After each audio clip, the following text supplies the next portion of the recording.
Foremost, I would like to thank, of course, the organizing committee for inviting me here to present to you the enteroviral situation or enterovirus situation in the Philippines.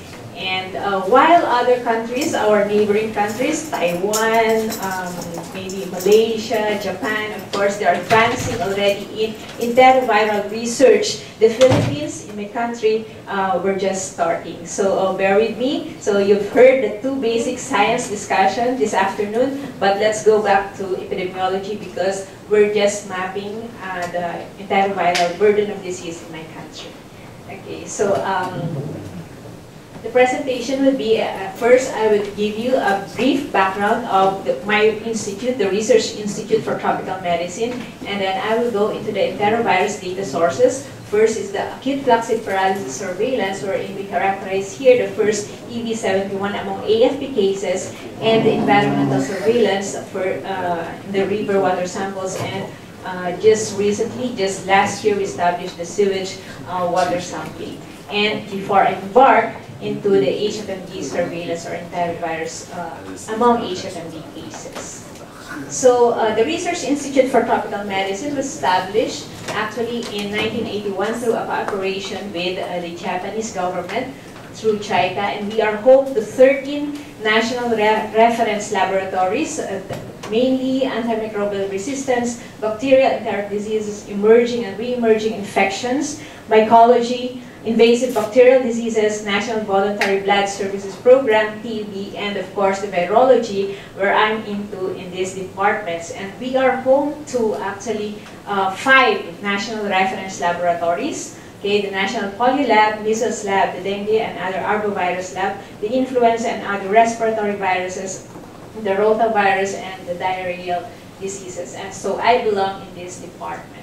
So I'll be talking about the data sources of enteroviruses in the Philippines. So first, of course, we have long established the acute flaccid paralysis surveillance as a response to the Global Polio Eradication Program back in 1992. And actually, I did a paper on that. I already discussed here the enteroviruses found in acute flaccid paralysis surveillance. And we have also the HFMD surveillance, which we established after the Cambodian scare of EB71 outbreak back in 2012.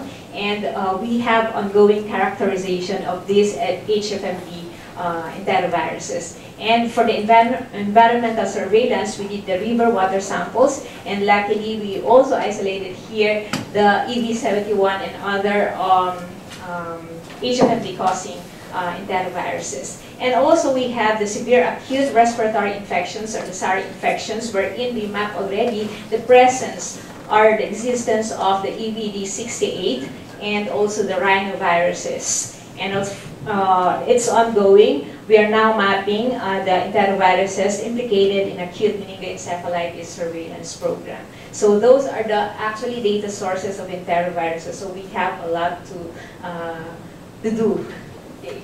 So back in 1992, that's the acute flaccid paralysis surveillance. It is nationwide, of course, in coverage. And this is the only source of MPEV infection in my country. And during those times, from 1992 to 2008, we have isolated around 800 isolates of enteroviruses. As you can see from there, majority of our isolates are EBV, belonging to the B group, and then followed by the C group. However, we don't have the D group, and of course we have the HEV-A. So mainly for the HPV or the EBV, we have a lot of Coxsackie virus B types and echoviruses, and for the EBC we have Coxsackie A24, and for the EVA we have the EB71 and other Coxsackies. So here in this paper we described the occurrence, diversity, and pattern of circulation of MPEV serotypes implicated in acute flaccid paralysis cases. So the diversity of isolates in this group of AFP cases, so we have a lot of, or we have multiple genotypes of enteroviruses. We have genotypes A, B, and C. And as you can see from here, I just would like to summarize that we have the most prevalent genotype A existing in my country are the CD8-4 and CD8-10, whereas for the genotype B, it's the B Coxsackie viruses and the Ecovirus 11, just like in other countries. And for the genotype C, we have a lot of Coxsackie A24. However, in this study also, in these multiple types of enteroviruses implicated in acute flaccid paralysis surveillance, we have recently identified and rare serotypes like the EB90, the Coxsackie A3 and A14, and others. While for the genotype A, okay, of course, we identified here 9 EB-A71 and Coxsackie A6, which are implicated in HFMD, especially in other countries. But of course, in my country at the time, we don't have anything. So this is just the circulation patterns or the trends of NPEV, or the non-polyenteroviruses in my country. So we have NPEV rate, annual NPEV rate of around 8%. And usually the isolation pattern is, it follows the first, we have majority of B, and then followed by C, and then followed by A. And the isolation pattern of BCAs can be seen in all parts of the country, throughout the country, in 3 islands, the Luzon, Visayas, and Mindanao, as well as in Metro Manila. And although enteroviruses, we see that all the year round, usually we peak at around June to September in the Philippines. So with that paper, so how are we going to know whether we have existing or circulating Enterovirus 71 previously, like in other countries? We don't know. So we went back to this AFP cases to document the existence of EV71 genotypes in the country, and we characterized the 9 EVA71 using the complete VP1 region. And as you can see from here, okay, our EVA71 were isolated because we are doing the virus isolation. We're isolated sometime in 2000 at the earliest, 2000 up to 2010 among AFP cases. And here, I can say that in the Philippines, since 2000, or I can say since 1992, we have a monophyletic clade of C2. Okay, just C2 all throughout until present, I can say. Okay. So how about for the environmental surveillance of the river water samples? So we did that also. And in here we have a lot of enteroviruses types and a lot of rare serotypes that we isolated from the river water samples. And interestingly, we also isolated the EVA71 in river water samples, and as well as in sewage plants, sewage treatment plants. And as you can see from here, the isolate that we detected in environmental surveillance clustered with the EV71 that we've seen among AFP cases previously. The 9 EV71 cases, 9 EV71 from AFP cases. So in summary, with these 2 papers for enteroviruses, we have documented the existence of EV71 in AFP and environmental surveillance, and because this is the only way to track or to know whether we have circulating EVA71 at that time. So EVA71 is strains isolated among AFP cases clustered with the EVA71 detected from environmental samples, and they all belong to genogroup C2. So despite the vast distribution and expansive diversity, because we have multiple serotypes of enteroviruses, just like what I've shown you a while ago, reported globally, the indicators defining a complete view of the epidemiology of enteroviruses in my country is yet to be established. And so, after the Cambodian scare of the EV71 outbreak, I established or re-established the HFMD surveillance in my country, and the Department of Health has included this HFMD under Category 2, which is bi-weekly reporting, and also the severe enteroviral disease among the list of notifiable diseases under Category 1, which is immediately reportable, should be reportable within 24 hours of detection.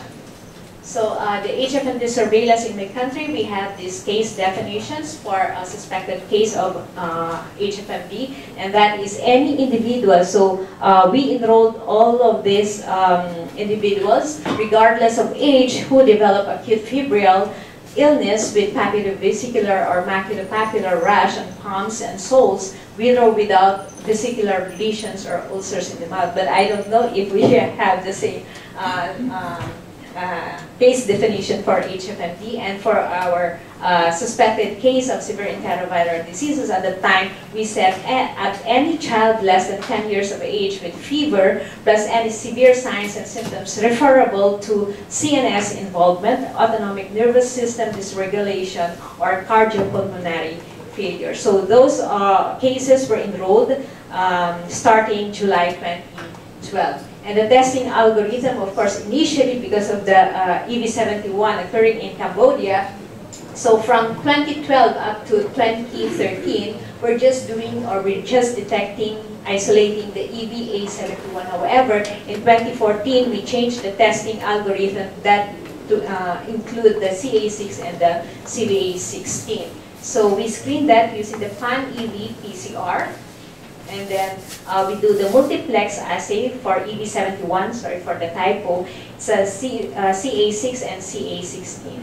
So that's for the screening and identification. So with that period from 2012 to 2017, so we have seen a lot of male cases of HFMD belonging to 1 to 4 years old. So that's the demographic profile of HFMD cases in the country.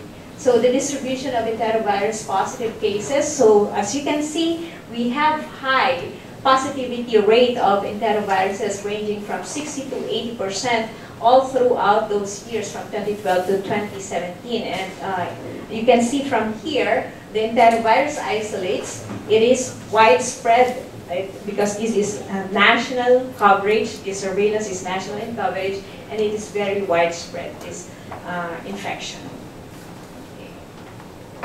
And also, the same is true for HFMD. We've seen the peaks around June to October for HFMD enteroviruses. And you can see from here that while in other countries or maybe among ASEAN countries, you have seen a lot of EV71 implicated in HFMD. In the Philippines, not much of EV71 but CA6. And I think it's around 75% of the cases are positive for CA6. And then seconded by your CA16, and then after that is the EV71. However, I want to emphasize here that we have a lot of untypable enteroviruses in this case, because we're only doing the multiplex for 3 pathogens, the EVA71, the Coxsackie A6, and the Coxsackie A16, and not the other enteroviruses. Okay, so the HFMD, that's for the January to August 2018, and still we have seen a lot of Coxsackie A6. So with that, okay, in summary, okay, we have a lot of untypable, because during these times we're not doing the Coxsackie A6 and Coxsackie A17. We're doing mainly the EV71. So you can see that 830, and that's a lot of untypables, and 300 back in 2013, it's still untypable. However, when we instituted the multiplex PCR for CA6 and CA16, we can now know, okay, the presence of a lot of CVA6 and CVA16. So the characterization of this EV71, Coxsackie A6, are just representative because we have a lot of Coxsackie A6 here, so we're doing just representative sampling, and CA6 and untypable enteroviruses is still ongoing, and hopefully we just started actually just this July, because the funding that we got, very small, it's just started this July. So hopefully within this year, we could identify and we could give you the molecular epidemiology of enteroviruses among HFMD cases in a more detailed presentation. Okay. So for that, the characterization of enteroviruses among HFMD, so we're doing actually the whole VP1 sequence of all the EV71, Coxsackie A6, and Coxsackie A16 viruses.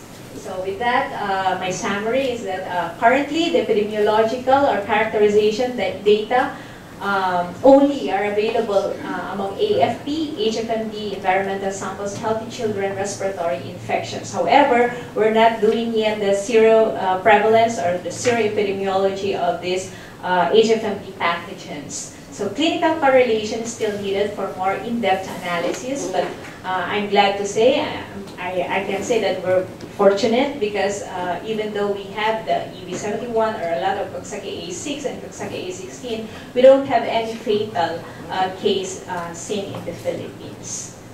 I don't know why. So maybe soon it's going to be basic science soon.